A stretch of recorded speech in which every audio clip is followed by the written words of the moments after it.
써니사이드 프로젝트 8번째 계명은 아이가 살아가는 데 필요한 라이프 스킬을 가르쳐라입니다.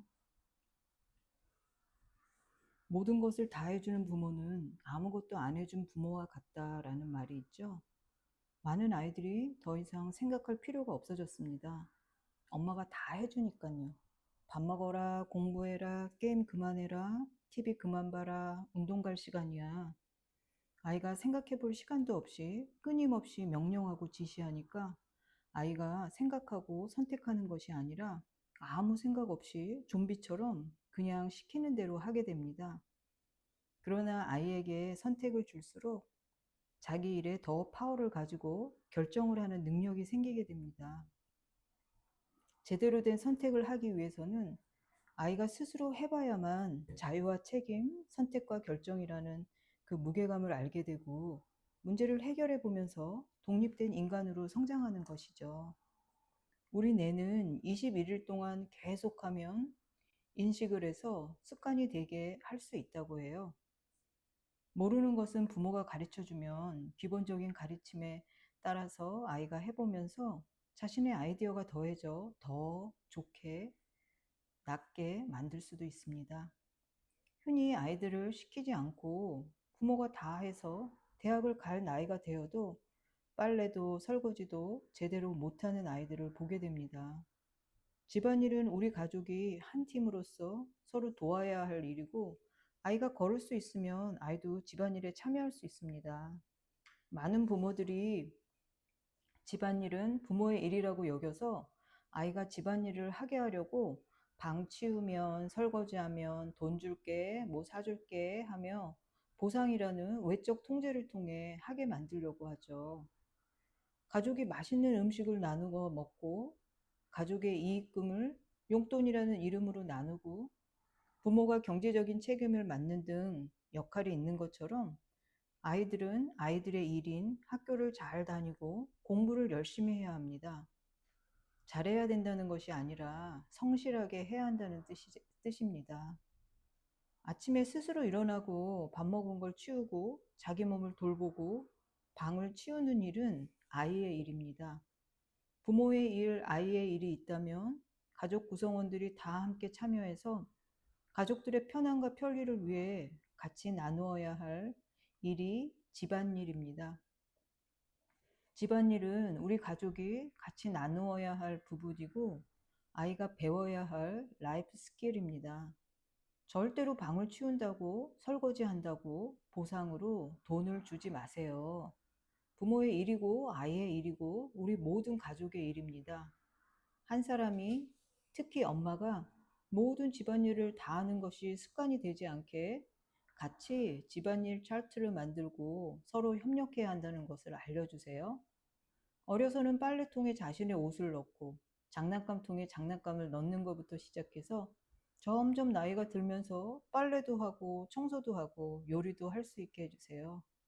Zone of Proximal Development으로 잘 알려진 러시아 심리학자 바이가스키는 스캐폴딩, 즉 일시적인 도움을 강조했습니다. 아이가 좌절되어 포기하지 않게 아이의 수준보다 약간 더 높은 도전이 되는 수준의 일을 주고 그에 따른 도움이 필요하면 일시적으로 도와주고 스스로 할 수 있게 해보게 하는 것이죠. 빨래를 처음 해볼 때는 주의사항을 알려주고 아이가 혼자 할 수 있게 돕고 파자마나 옷에 단추가 있으면 단추가 어렵지? 첫 번째 단추는 도와줄게.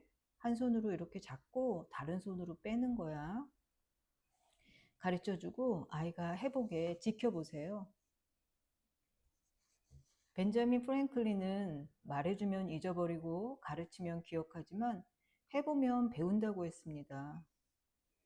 부모가 통제하고 잔소리해서 아이를 하게 하면 아이는 청개구리 심보로 부모에게 반항하고 원망을 갖게 될 수 있어요. 그러나 루틴이 일하게 하면 아이는 부모에게 집중하는 것이 아니라 자신이 스스로 통제할 수 있기 때문에 갈등이 줄어들 수 있어요. 아침에 아이를 깨우고 가방을 챙기는 대신에 아이와 같이 루틴을 계획하고 스스로 하게 도와주세요. 루틴이 일하게 하기 위해서는 시계, 알람 시계, 모래시계, 계획표, 달력 등과 같은 도구를 통해 하루 일과를 인지하고 스스로 체크하고 계획대로 하게 하세요. 예를 들어 아침에 일어나서 해야 할 일을 사진이나 그림으로 그려서 벽에 붙여두고 그에 따른 필요한 물품을 구입해 주세요. 해야 할 일을 안 하고 있으면 사진이나 그려놓은 루틴 차트를 가리키면서 지금 뭐 해야 할 시간이지? 루틴 차트를 볼래? 그 다음에는 뭘 하기로 했지? 하고 아이가 생각하고 움직이게 도와주세요.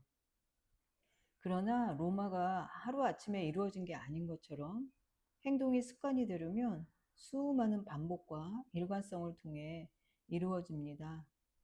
아침에 알람을 듣고 일어나기로 했는데 안 일어나서 계속 깨우면 알람이 필요 없고 아이는 책임감이 없어집니다. 일관성과 반복적인 연습을 통해 알게 해야 합니다. 일관성이 없으면 아이는 스스로 자기 조절도 못 배우고 책임감도 못 배우니 일관성은 아주 중요한 요소입니다. 새로운 것을 배우는 것은 많은 좌절을 가져옵니다.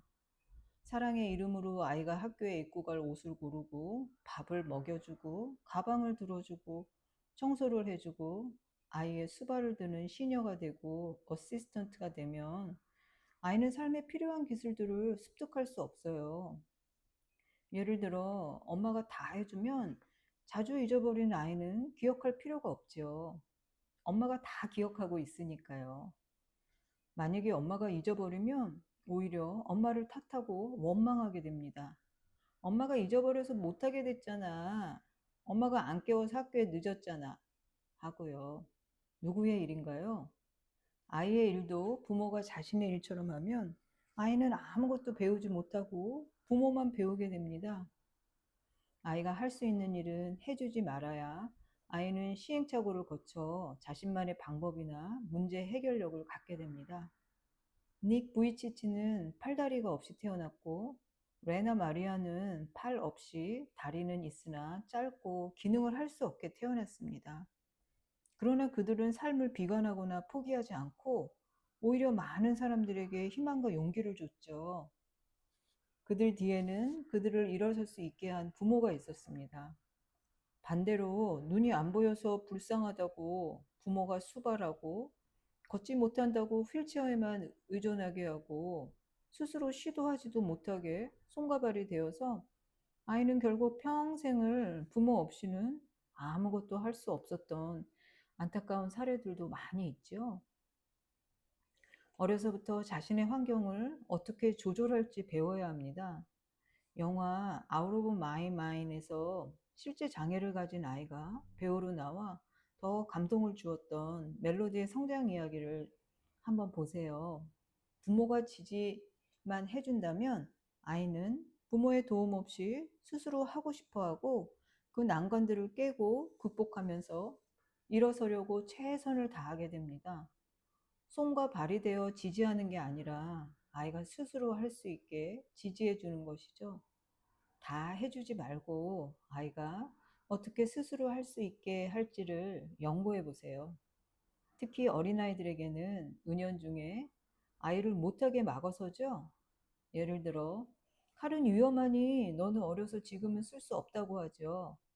안 된다는 말 대신에 대안을 찾아보세요. 처음에는 플라스틱 칼을 준 다음에 훈련이 되면 칼을 주고 어떻게 조심해서 할지를 가르쳐 주면 됩니다.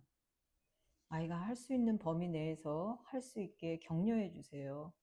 어려서 안 돼, 작아서 안 돼 라는 말 대신에 아이가 할 수 있는 방향을 모색해 보세요. 부모들은 아이들이 힘들어하지 않고 잘 해나가길 바래서 아이보다 잘하고 빠른 자신이 끼어들어 아이의 일을 하려고 합니다. 아이 일에 지나치게 관여하는 부모는 아이를 위하는 것이 아니라 아이를 망치는 것입니다. 미술 시간에 집을 만드는 숙제를 미술을 전공한 엄마가 전문가적인 솜씨를 발휘하고 과학 프로젝트에 과학자 아빠가 알 수 없는 공식을 첨부하며 아이 숙제가 아니라 부모 숙제가 됩니다. 이렇게 해서 아이가 성과를 내고 상을 받는다 해도 아이는 자신의 것이 아니기 때문에 서랍 속에 상장이나 리본을 넣어 놓고 자랑스러워하지도 않고 오히려 낮은 자존감과 낮은 자신감을 갖게 됩니다. 몇 번이나 아이 일에 끼어들었나 생각해 보세요. 다 해주면 스스로 할 수 있는 게 없는 어른이 됩니다. 아이가 어른이 되었는데도 늙은 엄마가 밥 차리고 옷 챙기고 차 조심하라고 걱정하게 되죠. 아이를 믿어주면 아이도 자신을 믿어요.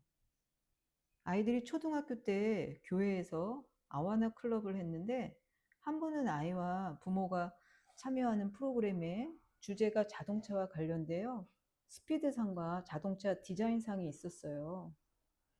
진짜 자동차 디자인 대회에 출품한 것 같은 누가 봐도 초등학교 저학년이 아닌 어른이 했다는 걸 한눈에 알 수 있는 작품들이 즐비했죠. 우리 아이는 기본적으로 주어진 자동차에 마커로 색칠하고 아마나 클럽의 슬로건을 적은 깃발을 붙여 누가 봐도 초라하게 그지 없었던 자동차를 내놓았어요. 그런데 심사를 하셨던 전도사님이 우리 아이 것을 1등으로 뽑아주셨어요. 모두가 응? 이런 표정이었는데 저는 그 전도사님의 해안에 놀랐고 결혼도 하는 젊은 분을 더 존경하게 됐지요. 물론 우리 아이를 1등으로 뽑아주셔서 그런 건 아니에요.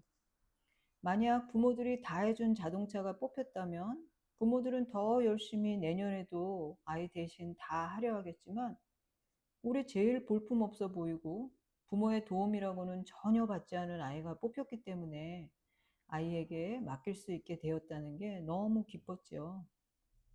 그 전도사님은 부모 교육의 1인자처럼 아이가 스스로 한 것이 얼마나 소중한 것인지 부모들에게 인식시켜 주었습니다. 앞으로는 부모 생각대로가 아닌 아이들이 자신이 생각한 대로 마음껏 펼칠 수 있게 된 것이 소득이었죠. 내 아이에게도 자신이 계획을 세우고 끝까지 스스로 한 노력이 인정받았다는 기쁨이 있었어요. 시녀 엄마, 집사 아빠에서 벗어나 아이가 경험을 할 수 있게 많은 선택과 기회를 주세요.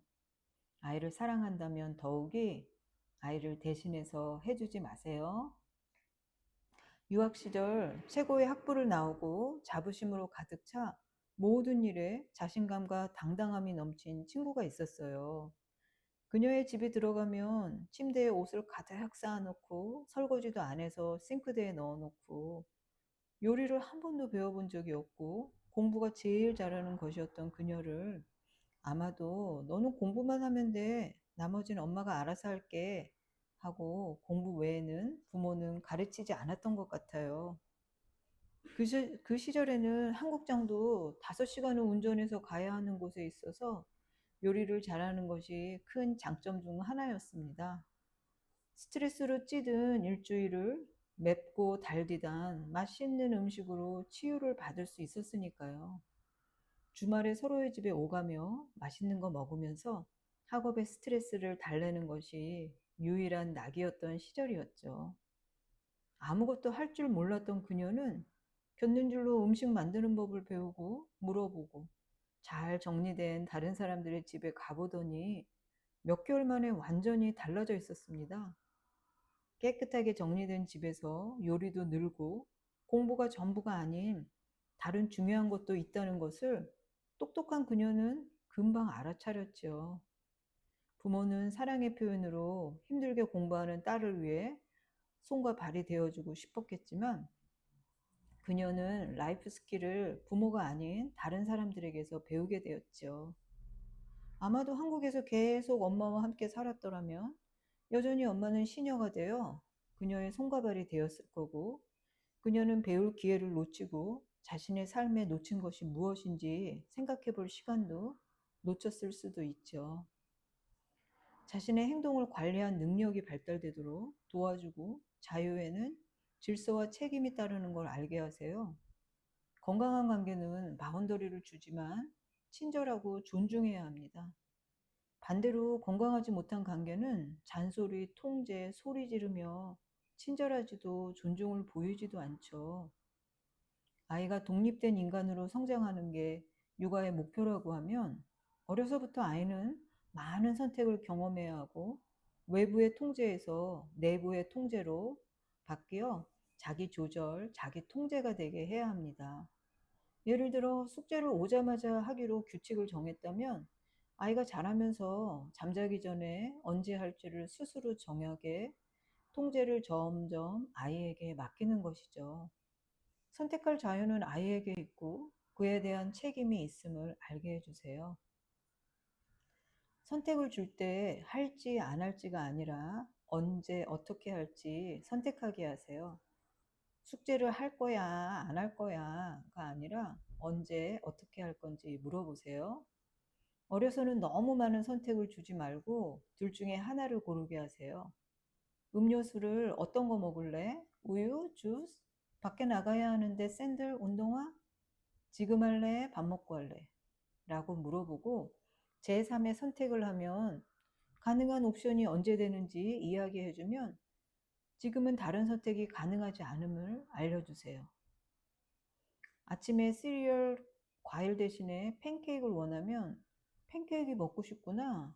선택은 인정해주지만 바운더리를 주세요. 그거는 주말에 가능하니 그때 이야기하고 지금은 이 두 개 중에서 네가 결정해라. 또 모든 루틴은 리밋을 두어 8시에 부엌문이 닫히고 9시에는 자야 하는 일관성 있는 리밋을 루틴으로 정하면 부모의 입이 아닌 루틴이 일하게 되어 마찰이 줄어들게 됩니다. 8시에 부엌이 닫혀서 아무것도 먹을 수 없겠네. 내일은 부엌이 닫히기 전에 오길 바란다. 배고프면 스낵을 가지고 가든지 점심까지 기다렸다가 먹든지 네가 결정해라. 9시에는 다 각자의 시간이라 책은 내일 더 읽어줄 수 있어. 지금은 엄마도 아빠도 쉬어야 할 시간이야. 내일 보자. 잘 자라. 친절하지만 단호하게 선택할 수 있는 리밋과 바운더리를 주세요. 거칠게 놀 거면 같이 안전하게 놀든지 네 방에 가서 혼자 할지 네가 결정해라. 아이가 화나거나 다른 이유로 선택을 안 하는 것도 선택이니 존중해 주세요. 예를 들어 물놀이를 하면서 욕조에서 계속 안 나오면 이제 나올 시간이야. 네가 물 끌 거니? 엄마가 끌까? 아이가 계속하고 대답도 없으면 엄마가 선택하길 바라는구나 하고 데리고 나와서 다음 할 일을 준비하세요. 울어도 몇 번 경험을 하면 엄마가 선택하기 전에 내가 해야겠다 하고 선택을 할 것입니다. 그러나 아이가 처벌처럼 느끼면 안 되니까 행동은 단호하지만 바디랭귀지는 담담하게 친절한 목소리로 하세요. 선택보다 바운더리만 강요하면 아이는 폭발하게 됩니다. 코드 뽑는다. 시간 지났어. 끈다. 엄마가 하지 말고 아이가 하게 하세요. 시간 됐는데 네가 할래? 엄마가 할까? 아이가 끄면 하다가 멈추기 힘들었을 텐데 시간 약속을 잘 지켰네. 우리는 그걸 자기조절이라고 부르지. 너 자신을 통제한 내가 대견하겠다. 자랑스럽겠다. 라고 아이가 한 일을 정의해 주세요. 선택을 통해 자라면서 필요한 자기 통제와 자기 조절을 배워갈 수 있어요. 엄마가 끄라면 꺼 하는 무작위적인 리밋은 아이에 대한 존중이었고 부모가 정한 리밋에 아이는 공평함을 느끼지 않고 자기 조절을 배우는 게 아니라 외부의 통제에 의한 타인 조절이 됩니다. 아이와 같이 가족 미팅에서 리밋을 정하고 일관성 있게 모든 가족이 룰에 따르고 시행해보고 더 좋은 생각을 의논할 수 있게 하세요. 예를 들어 컴퓨터 시간을 얼마나 하면 좋을까? 이 의제를 온 가족이 의견을 나누고 규칙을 정해 시행해보고 수정해야 하면 다시 모여서 다시 해결하면 됩니다. 아이들만 하는 게 아니라 부모도 같이 참여해야 효과가 좋아요. 아이에게는 조절하고 통제해야 한다고 하면서 부모는 하지 않으면 불만이 생깁니다. 가족 미팅은 일주일에 한 번 정도 미리 의논하고 싶은 일을 화이트보드를 만들어 의제가 있는 사람이 적어 놓고 미팅 시간에 모두 머리를 맞대고 우리 가족의 행복과 평화를 위해 의논하는 시간으로 쓰세요. 문제가 되는 행동뿐만 아니라 여행, 졸업식, 생일 파티 등 가족이 함께 의논하고 싶은 모든 것이 될 수 있어요. 서로 모여 함께하는 즐거운 시간으로 짧게 문제를 어떻게 해결할지 의논하고 만장일치로 하세요. 다수결로 하면 불만이 생길 수 있고 누군가의 의견이 계속 받아들여지지 않으면 흥미가 떨어질 수 있어요. 만장일치가 안 되면 생각해보기에 시간을 주세요. 생각해보고 다음 주에 결정하자. 만약에 용돈을 정기적으로 주고 있다면 이 시간을 용돈 주는 시간으로 쓰고 함께 영화를 보거나 게임을 하는 등 스페셜 타임으로 쓰세요. 그러나 너무 길게 하지 말고 15분에서 30분 정도 해야 부담감이 덜합니다. 가족 미팅 회의록을 만들어 의장도 서기도 정해서 돌아가면서 하고 아이에게 각각의 재미있는 역할도 주세요. 누구는 팝콘을 준비하고 누구는 미팅 종을 치는 등 즐겁고 재미있게 해보세요. 회의록은 기록으로 남아 나중에 읽어보면 우리가 이런 것도 했구나 하고 추억을 부르는 행복한 기억의 저장소가 됩니다. 삶의 많은 기능들을 훈련을 통해 알게 하세요. 훈련을 위한 연습의 시간을 갖고 실수와 실패의 경험을 통해 자기 통제, 자기 조절, 문제 해결력을 갖출 수 있게 됩니다. 실수와 실패에 대한 두려움을 없애야 합니다. 실수하지 않는 삶이란 없으니까요. 노벨상을 수상한 물리학자인 닐스 보어는 전문가란 매우 협소한 분야에서 실수를 저질러 본 사람이다라고 단언했습니다. 경험은 최고의 선생이란 말처럼 자신이 어떤 사람인지 알기 위해서 어려서부터 수많은 선택을 하고 결정하고 책임을 지면서 점점 더 성숙한 인간으로 성장하게 됩니다. 음식점에서 음식을 잘못 시켜봐야 다음에는 그걸 안 시키고 머리를 염색하고 길러봐야 계속할지 안 할지 결정할 수 있습니다. 어려서 큰아들은 머리를 길러서 묶고 다니고 파마도 했는데 지금은 길러보고 싶은지 머리가 눈을 찌르니까 파마를 할 생각이 있는지 물어보면 대답은 노입니다. 둘째는 어려서는 냄새에 민감한 아이라 형이 파마를 해도 해보려는 시도도 안 하더니 대학생이 되어 머리카락이 눈을 찔러서 한번 해볼래? 물어봤더니 한번 하고 나서는 컬리 헤어가 아이와 너무 잘 어울려 이제는 자주 하려고 해서 머리 상한다고 너무 자제하지 말라고 말릴 정도가 됐어요. 중학교 때까지 축구를 트래블 팀에서 했는데 갑자기 운동을 그만두겠다고 선언하고 아예 짐조차 가지 않았어요. 큰아이는 거의 운동 매니아가 되어 매일 짐에 가니 형이랑 같이 가볼래? 해도 가지 않고 하던 클라리넷도 팔고 축구도 그만두었습니다. 숨쉬기 운동만 열심히 하더니 대학에 가서는 매일 짐에 간다고 하더군요. 방학에 돌아온 아들은 벌크업이 되어서 머슬맨이 되어 있었죠. 물어보진 않았지만 아기 같은 얼굴에 몸도 왜소해서 남자답게 보이려고 열심히 운동하는 것 같아요. 부모가 기다리면 아이가 자신이 경험해보고 여러 역할을 시도도 해보고 자신에게 맞는 것을 찾아가는 것 같아요.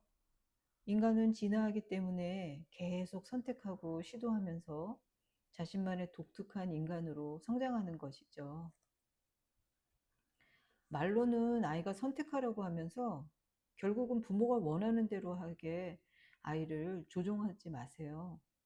아이가 하얀 신발을 고르면 곧 더러워질 텐데 빨강이 낫지 않아? 실용성을 생각해봐. 시커매지면 누가 빨 거야? 안 그래? 하지 마시고 하얀 신발이 까맣게 변하면 그대로 신거나 빨거나 다른 방법을 아이가 생각해 보게 하세요. 아이의 문제이고 아이의 책임입니다. 부모는 그 리밋을 정해주고 아이가 결정하고 책임지게 하면 됩니다.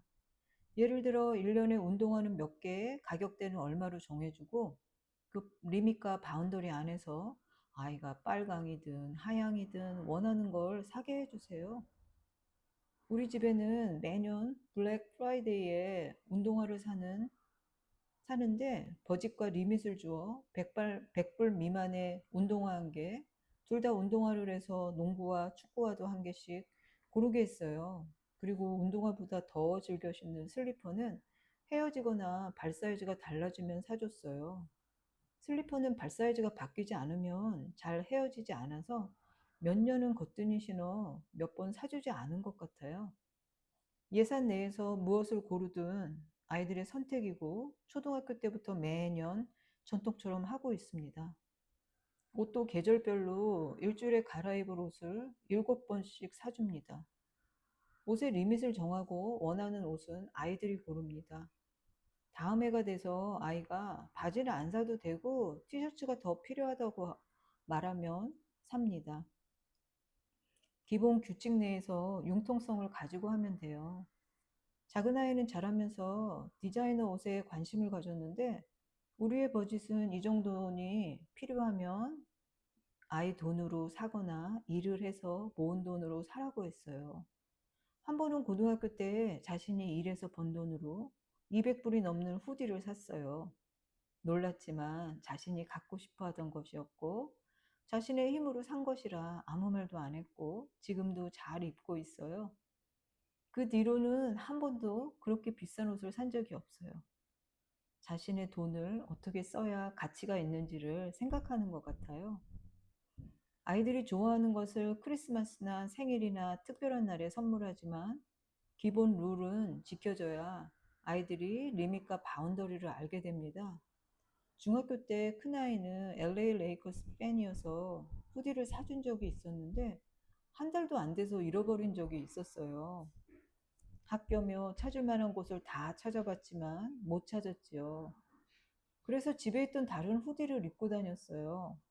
나중에 기회가 되어서 후디를 사주었는데 손목 부분이 다 헤어지도록 열심히 입었어요.